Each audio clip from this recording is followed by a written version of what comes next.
கூட இருக்கக்கூடிய பேரண்ட்ஸா இருக்கட்டும், நம்ம கணவன் மனைவி எல்லாருமே போன ஜென்மத்தோட தொடர்பு அப்படின்னு வந்து ஒரு பேசப்படுது. அது நம்மளா புரிஞ்சுக்கிறது. அது உண்மை இல்ல. 2800 உலகம் இருக்குன்னு சொல்றாங்க. அதுல எல்லா அணுக்களும் மாறி மாறி பிறந்துட்டே இருக்குன்னு சொல்றாங்க. நம்ம வேற இப்ப போன தடவை பன்னியா இருந்திருப்போங்கிறாங்க, எருமையா இருந்திருப்போங்கிறாங்க, எல்லியா இருந்திருப்போம், கல்லியா இருந்திருப்போம், என்னன்னு சொல்றாங்க. ஆனா எதுவுமே சரியா தெரியாதுங்க, யாருக்குமே தெரியாதுங்க. இது வந்து இதை புரிய வைக்கிறதுக்கே வள்ளலார் வந்து நிறைய போராடுறாரு. போன ஜென்மம் ஒண்ணு இருக்குன்றத புரிய வைக்கிறதுக்கு நிறைய போராடுறாரு. இப்ப அவர் என்ன சொல்றாருன்னா, கற்பகோள வாசம். இப்ப நம்ம கருவுல இருந்தோம், இதே உடம்பு தான் கருவுல இருந்துச்சு, அதுவே நம்மளுக்கு நினைவு இல்லை இல்லையா? அப்ப அதுக்கு முன்னால இருந்த ஜென்மம் எப்படி நம்மளுக்கு நினைவு வரும்னு கேட்கிறாரு. கண்டிப்பா நினைவு வராது. உங்களுக்கு நீங்க இதே உடம்புல கற்பக்குள்ள இருந்தப்பே உங்களுக்கு புரியல, இதுக்கு முன்னால எந்த உயிரில இருந்தீங்க உடம்புல இருந்தீங்கன்னு உங்களுக்கு தெரியாது, எப்படி உங்களுக்கு நினைவு வரும்? ஆனா அப்படி ஒண்ணு இருந்துச்சு. ஆனா இருக்கா சார்? அப்படி சொல்றாங்க, எனக்கு தெரியலைங்க. நான் புக்கை படிச்சு தான் பேசணும். அப்ப அவர் என்ன சொல்றாரு, அதுக்கு முன்னால இருந்தது, அதனுடைய தொடர்ச்சி தான் நம்ம. அப்ப நம்ம வந்து ஒரு வீட்டுல இருக்கிறோம், அந்த வீட்டுல ஒருத்தனோட பழகுறோம், அந்த வீடை நம்ம வாடகைக்கு, அந்த வீடை மாறிடுறோம், வேற வீட்டுக்கு போயிடுறோம், அப்பயும் அவனை நம்ம என்ன செய்வோம், இடையில பாசம். அந்த மாதிரி குணங்கள் நம்மளுக்குள்ள வந்துட்டே தான் இருக்கும். வீடுங்கிறது உடம்பு மாதிரி, நம்ம பாஸ் ஆகிட்டே வரோம் அப்படின்னு ஒரு உதாரணம் சொல்றாரு. தவிர அவரும் நிறைய விஷயங்களை அவருக்கு நம்மளுக்கு புரிய வைக்க முடியாமல் போயிடலாம். அப்போ கர்மா அப்படிங்கிறது நம்மளுடைய தொடர்ச்சியான விதின்னு சொல்றாங்க. அப்போ கிறிஸ்தவம் என்ன சொல்லுது அப்படின்னா, இதுக்கு பின்னால சொர்க்கம்னு ஒன்று இருக்குங்கிறாங்க. முகமதியம் என்ன சொல்லுது, இதுக்கப்புறம் மறுமைன்னு ஒன்று இருக்குன்னு சொல்றாங்க. மொத்தத்தில் ஏதோ ஒன்று இது முடிஞ்சதுக்கு அப்புறமா இதுக்கு முன்னாலே ஏதோ ஒன்று இருந்திருக்குது அப்படின்றத வரைக்கும் புரிஞ்சுக்க வேண்டியதுனால இதெல்லாம் நடந்து நம்மளுக்கு புரிஞ்சாதான் உண்டு. ஆனால் நம்ம புரிஞ்சுக்க வேண்டியது, நான் புரிஞ்ச வரைக்கும் நான் எத்தனையோ ஜாதகம், ஆயிரக்கணக்கான லட்சக்கணக்கான ஜாதகம் பார்க்குறப்ப எல்லாம் சொல்லி வச்சது போல தான் நடக்குது. இந்த மாதிரி ஒரு ஜாதகம் இப்போ நீங்கள் உங்கள் முகத்தை பார்த்துட்டோன்னா இதே மாதிரி முகம் வந்து எனக்கு தெரியும் இல்லையா? அது மாதிரி ஜாதகமும் ஒரு முகமாய் தான். எத்தனையோ ரிப்பீட்டான ஜாதகங்கள் நான் பார்த்துருக்கேன். ஒரே எடுத்தோடனே உங்களுக்கு இந்த பிரச்சனைன்னு கேட்பேன். ஏன்னு கேட்டால் போன மாதம் இந்த ஜாதகம் வந்திருக்கும், இதே மாதிரி ஜாதகம் இன்னொருத்தன் தூக்கிட்டு வருவான். இது மாதிரி நிறைய ரிப்பீட் ஜாதகம் பார்க்குறப்ப எல்லாமே சொல்லி வச்ச மாதிரி நடக்குது. ஆனால் சின்ன சின்ன அவங்களுடைய வாழ்க்கை, அவங்க அப்பா அம்மா, அவங்களுடைய சூழல் பொறுத்து சின்ன சின்ன மாற்றங்கள் இருக்குது. அதைத்தான் நம்ம மாற்றி புரிஞ்சுக்கணும். ஜாதகம் சொல்லி வச்சது கூட. இப்போ சோஷியல் மீடியாக்களை ஓபன் பண்ணாலே நிறைய ஸ்பிரிச்சுவாலிட்டி தான் இப்போ ரொம்ப ஜாஸ்தி ஆயிடுச்சு சார்.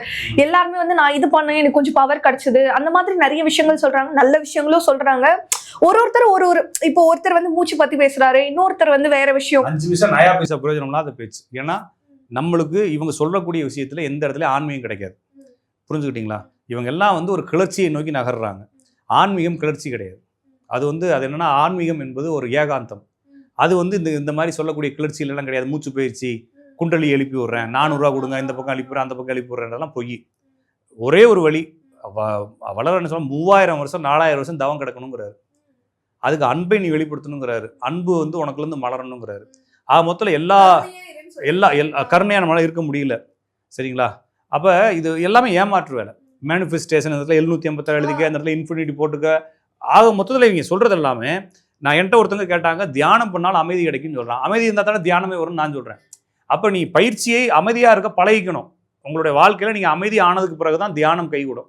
இவங்க என்ன நினைக்கிறாங்கன்னா, தியானத்தில் நம்ம வந்து அமைதியை சாந்தமாயெல்லாம் குப்பையை வச்சுட்டு எப்படி சாந்தமாக முடியும்?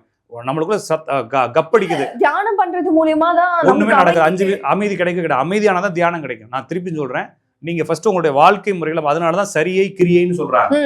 சரியை கிரியைங்கிறது வந்து, சரியை என்பது நமது வாழ்க்கையில பாடி இல்லைங்க. சரி என்பது நம்ம செய்ய வேண்டியதான் செய்யறது, விளக்க வேண்டியதான் விளக்குறது. கிரி என்பது செய்ய வேண்டியதான் செய்யறது. இதெல்லாம் செஞ்சதுக்கு அப்புறமா தான் நம்மளுக்கு ஒரு காம் ஸ்டேட் வரும்.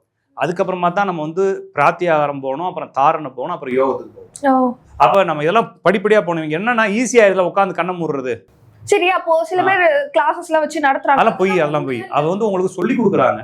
சரி, அப்போ வந்து பிராணாயாமா அந்த விஷயம் சும்மா போய் சொல்லி கொடுக்குறாங்க, உங்களுக்கு வந்து பயிற்சி கொடுக்குறாங்க. ஓகேங்களா?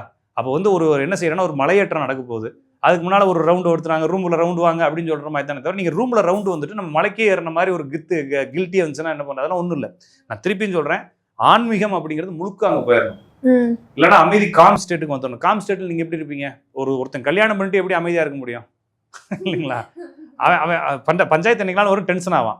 அப்ப எப்படி இருந்தாலும் நீங்க வந்து ரெண்டையும் உங்களால என்ன செய்ய முடியாது, பேலன்ஸ் பண்ண முடியாது. ஒண்ணு அதிலே இருந்து டாக்கிள் பண்ணி வர. அப்ப என்னன்னா, நான் சொல்றது, ஆன்மீகம் என்பது நீங்க சொல்லக்கூடிய இந்த அட்டாங்க யோகம், 8 யோகங்களையும் நீங்கள் செய்வதற்கு உங்களுக்கான சூழல் வேண்டும். அதை நீங்க ஃபர்ஸ்ட் கிரியேட் பண்ணணும். அதாவது எல்லாம் கிரியேட் ஆகாது. டென்ஷன் ஆனா தியானம் பண்ணாலும் டென்ஷன் குறையாது. டென்ஷன் ஆகி தியானம் பண்ணா டென்ஷன் அதிகம் தான். உட்காந்து அதையே யோசிச்சுருந்தீங்கன்னா டென்ஷன் ஆயிரும். அது நீங்க கிளம்பி எங்கேயாச்சும் போய் டீ சாப்பிட்டு வந்தீங்கன்னா காம் ஆயிடலாம். ஆனால் நீங்கள் வந்து ஃபஸ்ட்டு இனிஷியலாகவே நீங்கள் காம் ஆகிட்டீங்க, எல்லாத்தையுமே அக்செப்ட். அப்போ வந்து ஓசோவை கிருஷ்ணமூர்த்தியே படிங்க. கிருஷ்ணமூர்த்தி என்ன சொல்கிறாருன்னா, இறைத்தன்மையே ஒன்றும் இல்லைங்கிறாரு. ஓகேங்களா? அவர் என்ன நம்மளுடைய ஸ்டேட் தாங்கிறாரு. நீங்க அமைதிக்கு வந்துரு, ஆட்டோமேட்டிக்கா எல்லாம் மலர்ந்துரும். சரிங்க சார், இப்ப எனக்கு ஒரு டவுட். இந்த மாதிரி ஒருத்தரும் ஒண்ணு சொல்றாங்க, எல்லாமே ஒண்ணு சொல்றாங்க, எல்லாமே ஒண்ணு சொல்றாங்க. அதாவது படிச்சு புரிய தெரியாதவங்க ஆளுக்கு ஒண்ணு சொல்றேன்னு நினைக்கிறீங்க. அப்ப எதை சார் நம்புறது? எல்லாத்தையும் ஒன்னாதாங்க சொல்றாங்க. நான் சொல்றது எல்லாமே ஒண்ணுதான் சொல்றாங்க. என்ன சொல்றாங்க? ஒண்ணே ஒண்ணுதான். இங்க அது பாட்டுக்கு இருக்கு, எல்லாமே அது பாட்டுக்கு இருக்கு, நீயே அது பாட்டுக்கு இருக்கிற. ஆனா நீ தான் ஏதோ தண்டமானம் போட்டு எல்லாம் எனக்குன்ற மாதிரி வேண்ட. நீ அப்படி காம் ஆயிரு, அமைதியாயிரு, அவ்வளவுதான். உனக்கு என்ன வருமோ அது வரும், அவ்வளவுதான். இதை புரிஞ்சுக்கங்கிறாங்க. அது என்னன்னா, ஒரு மலைக்கு போறோம், இப்போ ஒரு போட் ஹவுஸ்க்கு போறோம் கொடைக்கானலுக்கு. நீங்க என்ன செய்யறாங்க? போய் போட்டு ஓட்டணும். ஆனா நான் ஊட்டியில இப்படி ஓட்டினேன், போட் ஓட்டாத கீழே விழுந்துரும் சொல்லி எல்லாத்துக்கும் ஒரு கமெண்ட் கொடுத்துட்டே இருக்கோம் நம்ம லைஃப்ல. எல்லாத்தையுமே இதுக்கு பின்னால நடக்கக்கூடிய விஷயத்தோட லிங்க் பண்ணிட்டே இருக்கிறோம். ஃபியூச்சர் எல்லாமே. அப்போ என்ஜாய் பண்ணிட்டு போக வேண்டியதான், என்ன நடந்தாலும் பரவாயில்ல. இப்போ என்ன பிரச்சனைனா, நம்ம இங்கிருந்து வீட்டில் திருப்பி பொண்டாட்டி கூட்டு வந்துருக்குறோம், டயத்துக்குள்ள கார் எடுத்துட்டு போகணும், வீட்டுக்கு போகணும், சமையல் பண்ணணும், 1000 பிரச்சனையோட நம்ம இதெல்லாம் இருக்க முடிஞ்சா இருங்க, நிம்மதியாக இருக்கலாங்கிறாங்க. சரி, இதெல்லாம் இருந்தால் என்ன ஆகுனா ஒன்றும் ஆகாதுங்கிறாங்க. அவ்வளோதான், நம்ம அங்கே வந்த வேலையை முடிச்சுட்டு போயிடுவோங்கிறாங்க.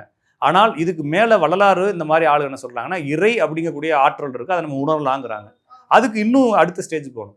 அவர் வள்ளலார் என்ன சொல்றாங்கன்னா, 26 ஆண்டுகளாக நான் பட்ட வேதனையை கேட்டால் கல்லும் கரையுமே அப்படின்னு சொல்றாரு. அப்ப கல்லே கரைஞ்சிடுற அளவுக்கு அவர் வேதனை பட்டிருக்காரு.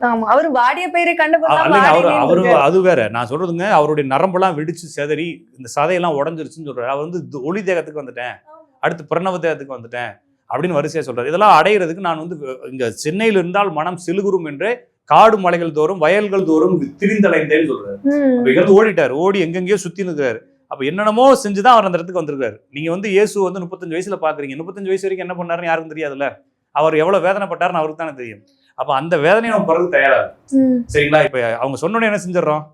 தியானம் பண்ணா கிடையாது, உடனே தியானத்துல உட்காந்து டபக்குன்னு உட்காந்துடுறோம் இல்லைங்களா?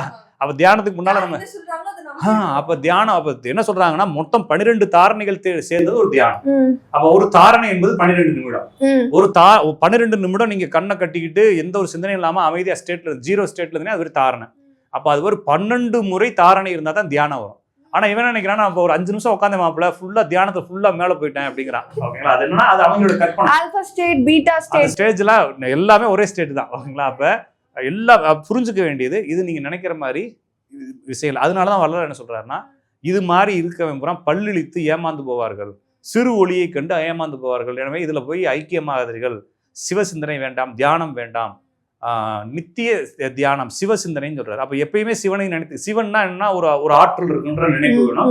அதோட இருந்துட்டு அன்பாயர்கள் சொல்றாரு. கருணையை தவிர அந்த சாவி எதுவுமே இல்லை. அப்ப கருணை வடிவாக மாறுங்க. அப்ப கருணைனா என்ன அப்படின்னா, அதுக்கு நிறைய ரூல்ஸ் இருக்குங்க. இப்ப நம்ம கருணைன்னா நம்ம நினைக்கிறோம்னா, ஏதாவது தப்பு பண்ணாம இருக்கிறது கருணைன்னு நினைக்கிறோம். அது இயற்கையாகவே உள்ளிருந்து வரணும் அப்படிங்கிறாங்க. அது நம்மளுக்கு வராது. ஓப்பனாக சொன்னால் வராது. ஏன்னா நான் ஒரு 15-20 வருஷமா வள்ளலாரத்தில் இருக்கிறேன், எனக்கே வரல. அப்போ நேற்று வந்தவனுக்கு எப்படி வரும்? ஓகேங்களா? இதே பொழப்பா சுத்துறோம். இது என்னன்னா, சில இடங்களில் நம்ம சறுக்குறோம், மாட்டிக்கிறோம், சிக்கிக்கிறோம். இல்ல சார், நம்ம கருணையா இருக்க ட்ரை பண்ணாலும் நமக்கு கூட இருக்கு. அதான் சொல்றேன், கூட இருக்கிறதெல்லாம் விட்டுருங்க, அவங்கள குறையெல்லாம் சொல்ல வேணாம். நான் சொல்றது நம்மளுடைய சூழல் என்ன ஆகுதுன்னா, நம்ம சில விஷயங்களை விட்டு கொடுக்க வேண்டிய, காம்ப்ரமைஸ் பண்ண வேண்டியது இருக்குது. சில இடங்கள்ல நம்மளால இருக்க முடியல. சில நேரத்தில் நம்ம குடும்பம் முக்கியம். இந்த இடத்துல வரும்போது ஒவ்வொரு பிரச்சனையும் வருதுங்க. ஒரு இடத்துல போறப்போ இன்னொருத்தர் நம்ம மேனேஜ் பண்ண முடியும். இப்போ எல்லாம் பாலிட்டிக்ஸ், இப்போ எல்லாமே மாறி நம்மளால ஒரு இடத்துல இருக்க முடியல. ஒன்று நம்ம பரதேசியா ஆயிட்டோம்னா இருக்கலாம். பரதேசியா நம்மளோட விதி பரதேசியா இருக்கணும், விதி இல்லை. அப்போ வரட்டும், அந்த விதிக்காக நம்ம என்ன செய்யலாம்? அப்போ என்ன சொல்றாங்கன்னா, இதுக்கு முன்னாடி இருந்தவங்க, இப்போ நீ செய்யக்கூடிய முயற்சிகள் அடுத்த ஜென்மத்திலேயாச்சும் உன்னை பரதேசியா மாற்றுங்கிறாங்க. அதுக்காகவாச்சும் என்ன செய்யலாம்னா இருக்கலாமே தவிர. ஆனால் நான் மறுபடியும் சொல்றேன், ஒரு தாடி வச்சு ஒருத்தர், நித்யானந்த சாமி வெள்ளை கலர் தாடி வச்சு சட்டை இல்லாமல் ஒருத்தர் பேசியிருந்தார். அவர்கிட்ட கேட்டாங்க, சந்தோஷமா இருக்கணும், எந்த பிரச்சனையும் இருக்கக்கூடாது, என்ன செய்யலாம் கேட்டாங்க. எதுல அவர் சொன்ன ஐடியா செத்து போயிருந்தாரு. ஓகேங்களா? ஏன்னா இந்த உலகத்தில் என்ன செய்ய முடியாது, இருக்க முடியாது. அப்போ எப்படி இருந்தாலும் நம்ம அப்புறமா புரிஞ்சுக்கணும், செத்து போனாலும் மீதி பேலன்ஸ் விதியை நம்ம திருப்பி பிறக்கணுன்றப்ப அது மொத்தம் எல்லாம் ரூல் தான். அப்போ நான் முக்தி அடையணும்னாலும் விதி தான், அதுக்கு முக்தி அடையாமல் போனாலும் விதி தான், பைத்தியமாக சுற்றினாலும் எல்லாமே விதிதான்றப்ப அந்த விதியை சாகும் வரை உள்ள விதியை புரிந்து கொள்வதற்கு இந்த ஜோசிய மதம். சாவதுக்கு முன்னாலோ சாவதற்கு பின்னாலோ என்னன்றது ஜோசியத்தில் தெரியாது. ஆனால் நிறைய பேர் முன்ஜென்ம கர்மா பின்ஜென்ம கர்மான்னு சொல்றதா ஃப்ராடு வேலை வரும். அப்போ நான் பிறந்ததுலேருந்து பிறக்கிறதுக்கான நேரம் தான் ஜாதகம். நான் சாகிற வரைக்கும் இந்த உடம்புக்கு கூடிய ஆன்மா என்ன அனுபவிக்கின்றது தான் ஜாதகம். அதுக்கு மேலே இதில் எந்த ஒரு விஷயமும் கிடையாது. சரிங்களா?